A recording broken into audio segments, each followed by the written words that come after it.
Usa ka tinagong hiyas sa lungsod sa Talibon. Ang talagsaon og matahom nga isla nga gipinalanginan sa abunda ug kabugnaw sa kayutaan sa dagat nga nagasuporta sa kinabuhi ug kultura.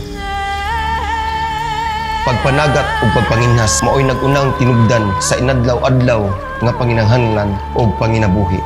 Kining yano apan mapuslanong mga buhat nagahatag og kahupayan paglaom sa matag panimalay nga nagapakita sa kaisog, pagkamaligdong ug pagkamaunungon sa mga islahanon.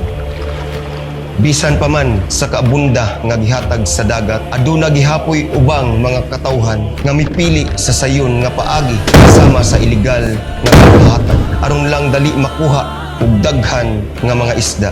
Wala sila kahibalo nga ang ilang gibuhat bisan dali adunay dugay nga kadaot nga makapeligro sa panginabuhi sa umaabot nga henerasyon.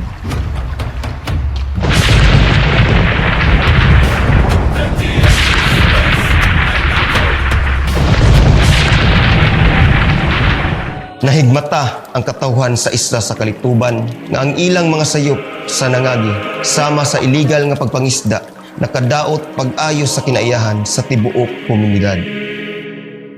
O Santissima Trinidad, among pinalanggang patron, mapasaylo unta kami sa among mga kapakyasan nga nabuhat, nga nakadala og kadaot sa among isla ug sa katawhan nga nagpuyo niini. Dako ang among pagpasalamat sa imong padayon nga grasya ug panalangin, ilabi na sa pagpahuli sa kaabunda sa among ani sa dagat ug sa pagpalambo pag-usab sa among komunidad. Panagiusa namong mga islahanon, kini angay namong ipasigarbo sa tibuok kalibutan kay kini mao ang kinaiyahan sa isla sa Kalituban.